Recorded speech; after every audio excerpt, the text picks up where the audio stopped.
of the country. Although I haven't heard, I haven't the guys and girls out there doing the job. I haven't heard them reporting that much. I went through body cam videos a lot of times just to kind of stay on some of the stuff. And I don't go. It's not like I have time to do it. But when someone says, "Oh, I heard," and I'll check the camera out. The officers are professional, right?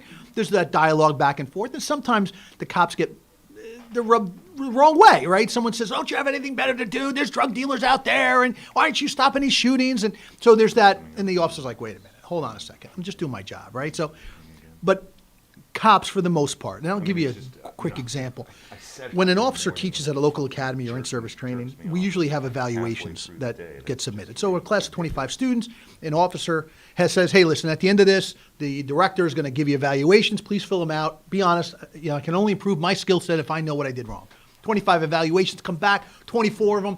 5 stars, outstanding instructor, good balance of humor, education, PowerPoint was solid, fantastic. 1, not really funny. I think he had some tics with the going on.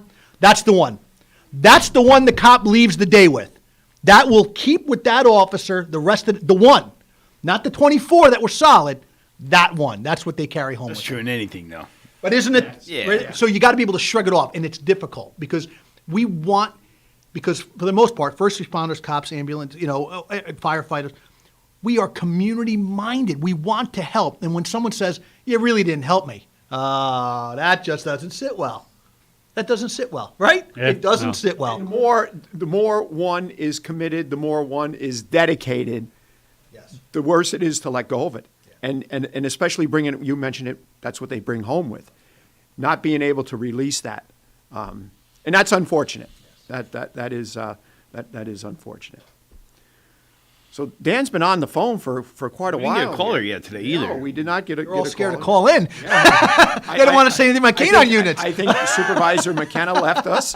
Okay. Holy cow, that Tinty's crazy. Boy, oh boy, you scared them all out. But no, I mean, you always do. You make some great points, and rightfully so. If you weren't frustrated, if you weren't peed off, there'd be something wrong with you. There'd be something wrong with you as the police chief of the city of Kingston if you weren't frustrated, because that balancing act gets more difficult and more difficult every single day. And the other thing that has gotten unique over the past, I've been chief for 8-9 years now, right? So it is that a single word, one word in a sentence or a speech changes everything. Did you hear what he said when he emphasized that? The way he said that, you could tell right away he didn't mean it. I'm like, what? What are you talking about? So, yeah, there's a level. Also true in everything. We are. Thank you to the listeners. Very therapeutic. Yeah, we're at the bottom. We're actually overtime here. We're at the bottom of the hour, but Dan is on the phone, so I guess we can't. I can't cut you off. Here he goes. But I don't know if I've ever been able to cut you off. So, Chief Tinty, thank you very much for taking time out of your busy day. And for those listeners who were not streaming and only listening on the radio, no. Lieutenant Tremper is still here. He did not leave at 8 o'clock. Okay, he just wasn't able to get a word in. Thank you, Lieutenant Tremper. All right, it's always a pleasure. Thank you again for taking time out of your day. Listeners, we'll be back with Saugerty School Superintendent Kirk Reinhardt in a bit. Okay, and thank you, folks. Thank you, Chief Egidio Tinty and Lieutenant Cliff Tremper, and, of course, Greg Shorvis and Fred Costello for a fantastic half hour. And you're with us here at KCR, Kingston Community Radio. It's 8:31 a.m., Wednesday, November 18th, and 28 degrees here in Uptown Kingston. And Central Hudson has been our underwriter for this last quarter. And a little bit of mid-Hudson Valley weather and forecast. Some snow showers still lingering here this morning, and then becoming sunny later with a high up to 36. Tonight, a few passing clouds in a clear sky, low around 20. Thursday, sunshine and clouds mixed with a high of 46 degrees. Thursday night, cloudy skies early, then only partly cloudy after midnight, a low of 34. And Friday, partly cloudy, a high to 61. And Friday night, partly cloudy, a low up to down to 38. We'll be right back.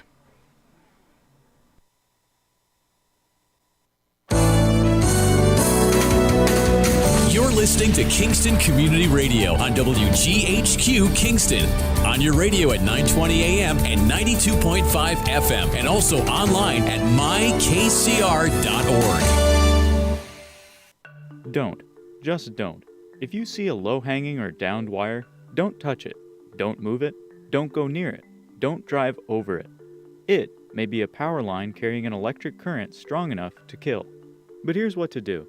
Stay at least 30 feet away and call 911. Central Hudson will take care of the problem. If you come close to a wire, shuffle away with small steps and watch your step. Wires may be hidden in fallen tree limbs or near water. Your safety matters. The Home Energy Assistance Program can help make winter a little warmer this season, with financial grants to eligible households to help pay heating or utility bills. Are you in need of assistance or know someone who is? Find out more about the benefits and eligibility requirements of the HEAP program by contacting your County Department of Social Services or by visiting the Assistance Program section of Central Hudson's website, centralhudson.com.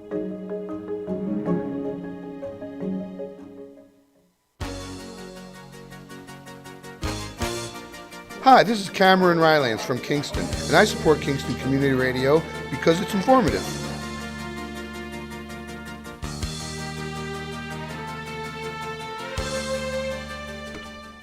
And you're with us here at KCR, Kingston Community Radio, on this Wednesday, November 18th, 28 degrees here in Uptown Kingston. And this is WGHQ 920 on your AM dial, 92.5 FM, and streaming online at mykcr.org. 331-9255 is our call-in number, 331-9255. And this last portion of Kingston Community Radio was brought to you by Central Hudson.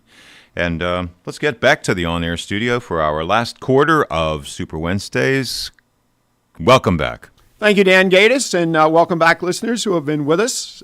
Those just joining us, welcome. 331-9255 is our call-in number. We'd love to hear from you. We've got Saugerties School Superintendent Kirk Reinhardt here with us this morning, talking about the Buildings Capital Project. Fred Costello, Supervisor at Town of Saugerties, is also in the studio with me. Good morning, sir. Greg. Good morning, listeners. Welcome. I think this is your first time in the studio, right? Yes, it is. Yeah, good. We had you on, I think, one other time when we were doing the meals program. Yeah, when this pandemic first started, we were on about how we were delivering meals in Saugerties and how we were getting them out to the different spots. It was a really easy moment to be proud of Saugerties. There was the school resources, the resources with the Boys and Girls Club, and the Resiliency Project that we did in partnership with the county. So it was pretty uplifting. Unfortunately, the way things are turning, we might need to do that again. It's looking that way, and I agree. The partnership between you, myself, what Mr. Sharvis has done for graduation. No, it's Greg. It's Greg. Greg. Okay. And Mr. Murphy. I mean, the entire community, the fire department's letting us use their sites and a lot of the other things. The community help and support has been amazing through all this. So I'm really thankful to be working for such a community that really cares about the students and everybody. Make sure people are getting fed, people are getting Wi-Fi, everything. It's been great. Well, congratulations, because you've relatively a short time you've been with us, and it feels like you've been here for a long time, so that's a compliment. It does. Yeah.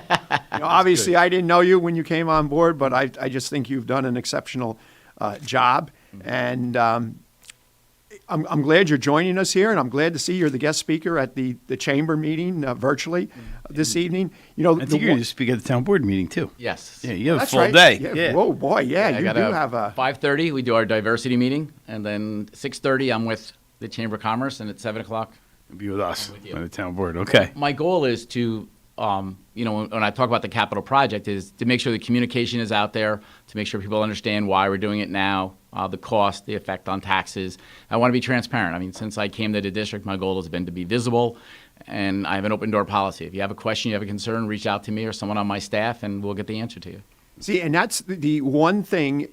There's been a couple things as I've spoke to individuals about this and trying to promote this. I was very appreciative. You asked me to be on that committee, and I got a lot of knowledge out of. I didn't walk into that what was going on, what it was all about. But what I hear from people is I don't know a thing about this. And then also, I think what you really ought to touch upon is tax neutral. I don't know. We know what tax neutral means. The supervisor knows that. You know that. Our listeners don't. I mean, we do have a we caller. didn't call it before, though. Good morning, caller. You're on the air with Kingston Community Radio. Good morning, gentlemen. There's George. We were wondering if we were going to get a call today. Good morning. Hey, I'm calling because I'm wanting to let you people from Saugerty know you have a wonderful gentleman, a very dedicated, caring gentleman up there who's running your school district. He's an asset to your community, and he's also a very good asset to the American Legion post here in the town of Esopus. Kurt is a wonderful gentleman. He's always there, willing to help and do whatever is necessary for the people in the community. So I just want to let you know that, hey, you people have a wonderful gentleman there. We know that, We do. George. Thank you. Yeah, we share your he's sentiments. He's very decent. So I'll let him get on with his capital project. And he does care about the kids, and he does care about the community, and he also is trying to care and has worked through a very difficult time here with the COVID that's coming up and stuff. So he is very dedicated. So you guys have a great day. And, Kurt, you have yourself a good day too, sir. Thank you, George, and thank you for your call. Have an awesome day. And we're fortunate to have him. Thank you, George. One of the things I do with American Legion, which I love doing, is the Boys State. I'm the county organizer for that, and we had to cancel it last year, but that's just a great opportunity. What is it? Boys State, the American Legion sponsors for young men, and it's a 4 or 5 day program, and it's at Mooresville, and it's about political science and chain of command. And last year, Saugerties had 4 people ready to go. It's a great program. All the American Legions in the area sponsor. They go up there, they work, they meet political leaders, they run for office, they write legislation. My son went to it. It's great. It's great on your resume for college, and it's great if you think you want to get into politics, because that's what you do when you're up there. Exposure, yeah. And it's awesome. It's a really great program. So I enjoy it because I get to go and meet all the candidates in the whole county and interview them. We ask them questions why they want to go. It's for juniors going into their senior year. And the satisfaction with some of these, I'm active with our American Legion post in Saugerties, and to hear of their experiences, it is a great program. I didn't realize you were the head honcho of the county. I don't know about that. I enjoy doing it, and American Legion's great. It's great to go to our meetings, and I'll be there. Today's Wednesday, right? So tomorrow night I'll be at Post 72, talking about the capital project there. at Saugerties. Oh, Okay, wow. good. My goal is to get to as many community forums as possible. I know it's tough with the COVID, but to get out there and talk about the project and the cost and the money and how it's going to help our students and everything. Right. So we're going to run out of time before we know it. So let's get to the project. I'll give you kind of the timeline. So when I was first hired, one of the first goals that the District Board of Education gave me was to get a capital project going. Our last building condition survey was done in 2015. They're required to be done every 5 years. That was between $30 and $40 million. The last capital project was done in 2005 to 2006, which was about $24 million. So my goal was to bring this in tax neutral. So we have a debt service that's about to come off. You pay your capital projects back in about 15 years. So the payment was about $2.2 million a year. Saugerties gets 66 cents back on the dollar of state aid if it's done through a capital project and through a public vote. So our local share was $800,000. So that's built into our tax cap. So by continuing, when that tax debt comes off, by continuing that exact same tax debt for another capital project, we can get $22 million worth of work done by keeping our local share the same and keeping the tax impact neutral. So there'll be no increase in tax to get this money done. So to get this job done. So what we did was we met with our financial advisors. We brought in BBL, which is a construction management team that I've worked with before. And we brought in Tetra Tech that has done a lot of work in the area as architects. And our financial advisor gave us that number of $22 million, which will allow us to get the most work done, get the most state aid, and also keep it tax neutral to the community. So the first thing we did was we went through that. We did an entire new building condition survey. Randy and his crew is amazing. We listed all the priorities. We got through priorities 1 and 2, and we're still under the $22 million. So then in August and September, we brought in community members. And I'm a big fan of that. I like having as many people at the table because everybody brings a different hat and everybody brings a different perspective. With that, we looked at a couple changes. There were a couple items we took out of the capital project, and there were a couple items we added in. The last couple ones we added in was obviously some more HVAC because of the COVID. We want to look at our ventilation system, some roof work and windows that need to be done at Cahill. And the last 2 items that we looked at were the locker rooms at the high school, which haven't been done in a long time, And our feeling from the state is there's going to be changes as far as privacy, stalls, and showers in high school locker rooms. So our expectation was, why not do it now when we know we're going to get aid back? If we have to do it in a couple of years from now, the district would pay the whole 100%. So that's kind of how we got to the $22 million. That's the reason why it's tax neutral. The reason why we're doing the vote now is the goal is to start the work in 2022, because that's when the last debt service will come off and the new debt service will go in. So if you have a vote in December, plans will go to the state in January. It'll take about till next January to get everything back from the state, and that's when you want to go to bid. The best time to go to the bid market is in January, because most of the work has to be done in the summer. We don't want to bid jobs in May and June, because you may not be able to meet a timeline. you're not going to meet the timeline. You're going to get higher prices, because if they're busy, they're going to bid higher knowing that you don't have a choice. So the goal is to get the bid market in January to get the best price for the community. So that's the timeline. Along in conjunction with the capital project, we're also doing an EPC, which is an energy performance contract. That's a job, and that construction has to pay for itself in savings. So within 18 years, that has to pay for itself. So the district hired Honeywell. So the only thing the community votes on December 15th is an additional 10% aid, because it doesn't take a community referendum to approve the EPC. It just takes the community referendum to approve the additional 10%. So that'll be the second item. When we interviewed Honeywell, we made sure they had done work. You're going to do that in all 5 buildings, on all 5 schools? Yeah, they do. They go through the entire district. They look at lights. They look at pneumatic devices. They look at the furnaces. Anything they can do to save us money, and the savings has to pay for itself. So it doesn't cost the taxpayers anything. But the savings we get in aid, we can put toward the capital project. So that'll help us. And when we met with Honeywell, we made sure that they had worked in conjunction with other capital projects, because you want both jobs being done simultaneously. If they're replacing light fixtures and it's also the same hall while we're doing capital project for plumbing or roofing, we want it done at the same time, not to double the work. Yep. The goal is to get as much work as possible and save the community money. Yeah, those projects have been fruitful for the town. We've done a number of energy upgrades, and we've been able to realize savings that actually help us. It helped this year quite a bit with our budget planning, and you will experience that too, assuming it goes great. forward. It's a amazing. Great way to yeah, get work done. You save money. Yep. It upgrades. So it's awesome. yeah, it's pretty. It's rare that you have those occasions though, where you can spend money and save money over time. You don't get the opportunity to have a cake and eat it too very often. So yeah, we're very fortunate that our debt service is coming off, that we can do this capital project with a tax neutral bond, as far as an increase on taxes, and also get the EPC done at the same time. So we're very fortunate for a community. good. And, especially for our Sorgeties listeners that are tuned in or watching this morning, as an outsider, I have no association whatsoever with the schools, is that if this vote fails, and correct me if I'm wrong with this analysis, if this vote fails, a lot of the repairs that are needed, you mentioned roofs. Okay, I think roof repairs is one of the most important. If you let a roof go, you're going to start to get interior damage, and then you're going to get, it's going to just Snowball. mushroom. It's going Yeah. to snowball, and there's going to be expenses, and those expenses are going to mount. If New York State comes in and says, okay, you have to put those stalls in the locker rooms, all of that is 100% back on the Sorgeties taxpayer, and it's going to be a tremendous burden. The HVAC, which is very, very important. How do you put a price tag on the safety of children, of teachers, of administration staff? So that's the one thing I've been trying to tell some people, because unfortunately, ones that I've come in contact with, again, they didn't know about the project, and right away there's that knee-jerk reaction, so to speak, that, well, this has got to raise our taxes. How are they going to be paying for that?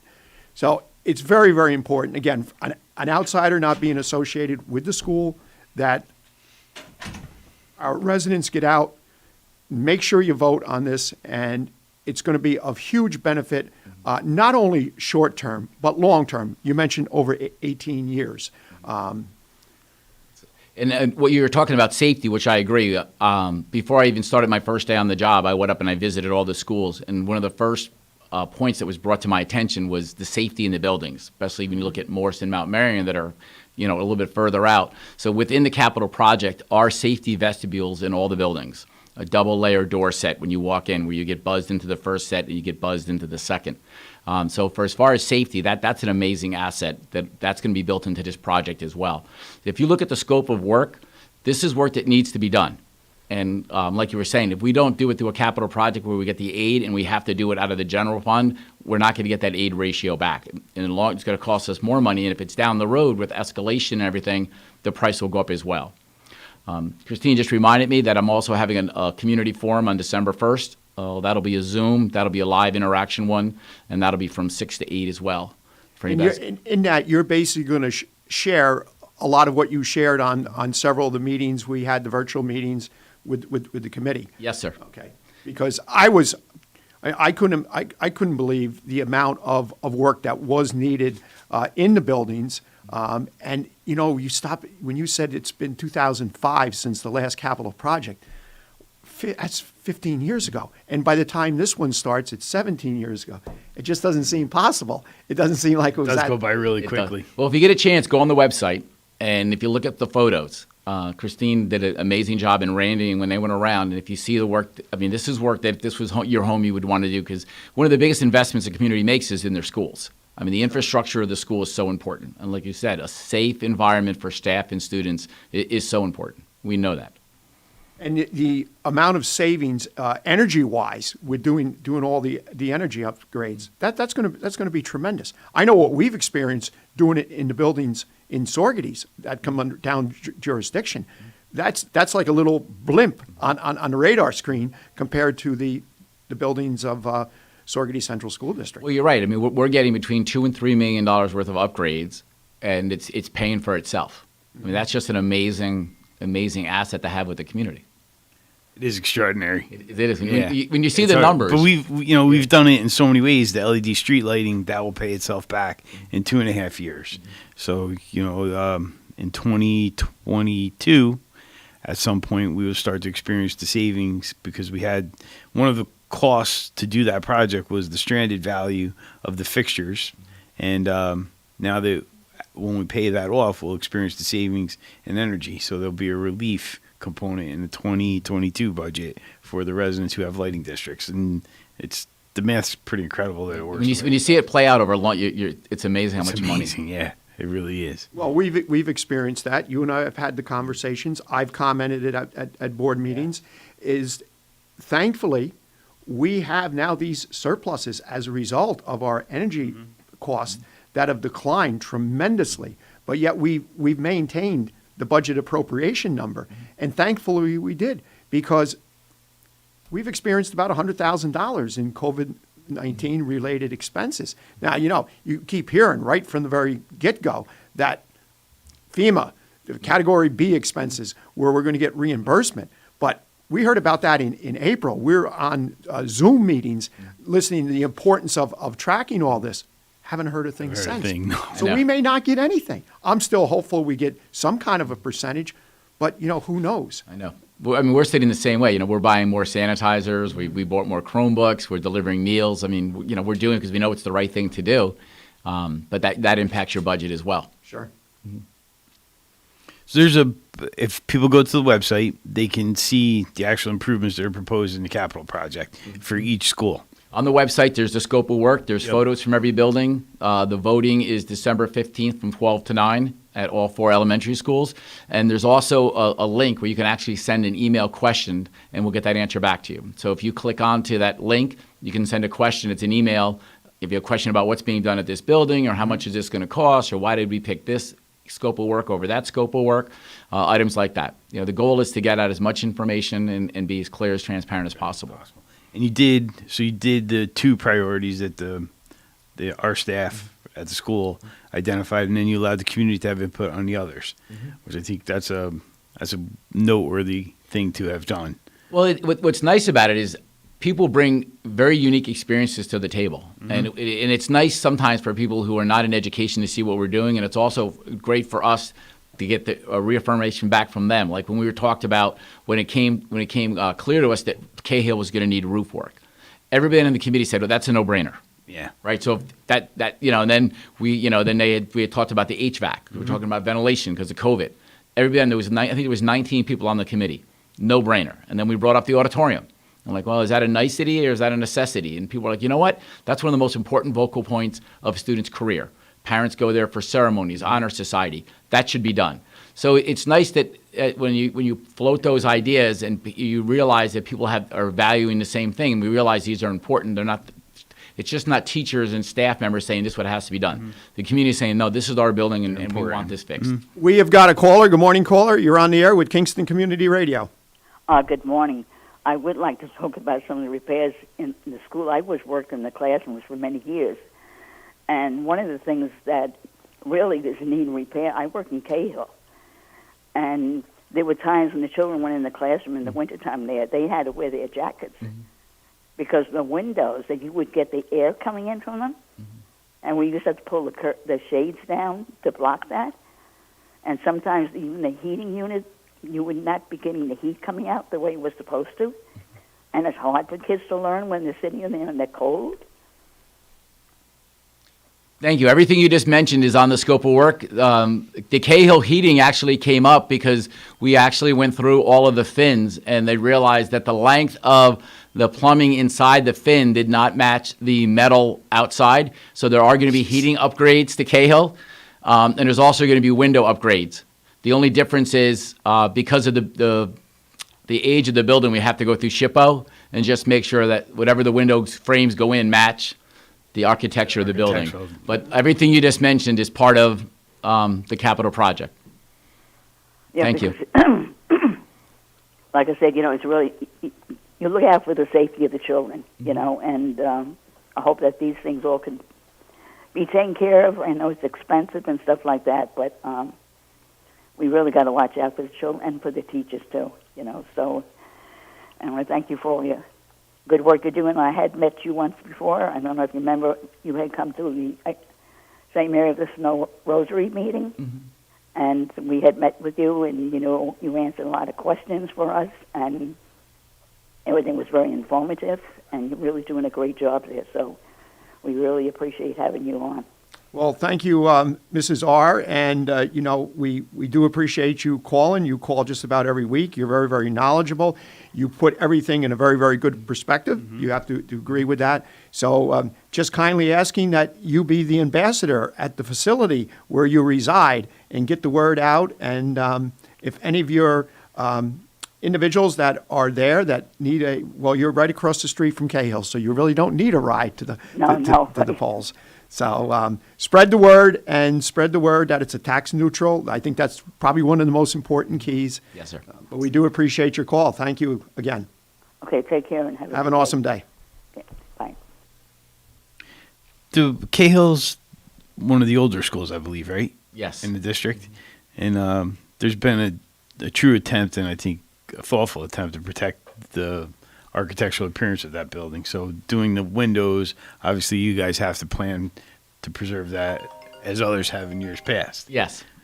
So that's one of the, anytime you do a project based on the age of the building, one of the organizations you have to go through the state is SHPO. Yep. Just to make sure that if you do any changes and like the last year we did some work around the top, the gutter roof that had been done, and the company, they did a great job on that. They're also the ones that did the roof at Riccardi this summer.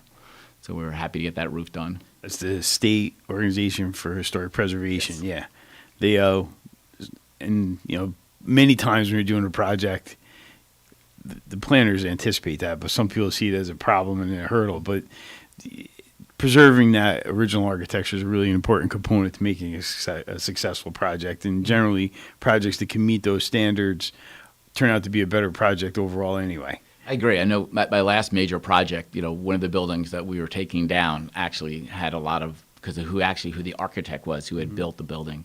So when we took that down, we saved parts of it. We put up a monument. And I think it's important because of the history, because a lot of the people, if you look at the nameplate on some of the buildings, a lot of those families are still around. So I think it's very mm-hmm. important to preserve our history. Absolutely. Yeah. Absolutely. I agree. I know myself that was my grade school. Mm-hmm. And let's face it, it's right in the village, and a lot of people see it traveling through. Yeah. It's an attractive building. It is. It is. Very attractive. Very nice. In our lifetimes, Christine's here, it was interesting to watch how that's evolved because the library was significantly smaller. Cahill itself was significantly smaller. And the folks that did the planning at the time found ways to make that grow and preserve basically, in most part, the memory that we had. And it's fun to see how the library has expanded and become the community hub in many ways.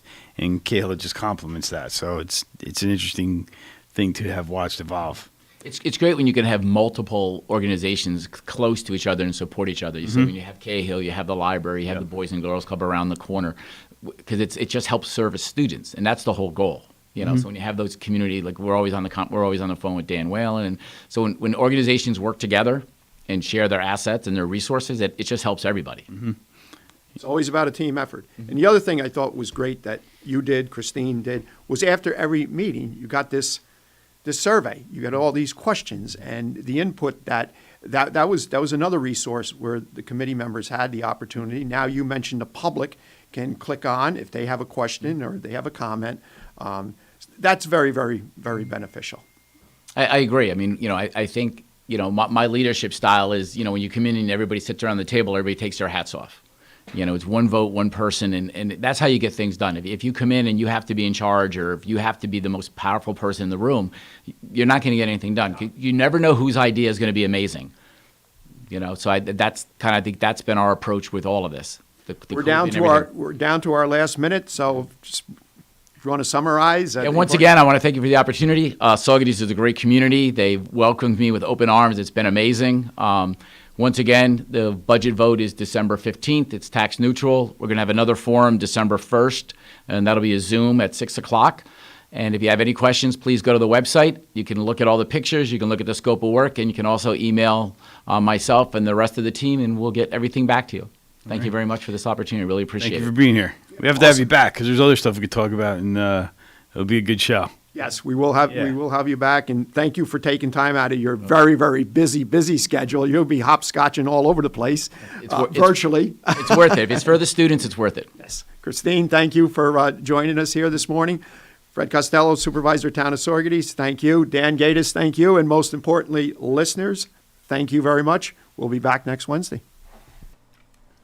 Okay, and thank you so much for being with us today. This show was made possible by Ulster Savings, Central Hudson, and you, our listeners. And thank you for sharing the morning with us and participating in Kingston Community Radio, KCR, AM 920 and 92.5 FM, WGHQ, and our live streaming on mykcr.org. Talk radio at its best. Inspired discussions of, by, and for the communities. And we thank Freddie Costello, Greg Shorvis, and Bill McKenna for bringing us Super Wednesdays, and we invite you to be with us tomorrow morning at 7 a.m. as we broadcast every weekday from 7 to 9 a.m. So we'll see you tomorrow at 7 a.m. This is Kingston Community Radio signing off, and we now return you to Real Country Radio. Never has been broken by the wind. Our love. This is Real Country.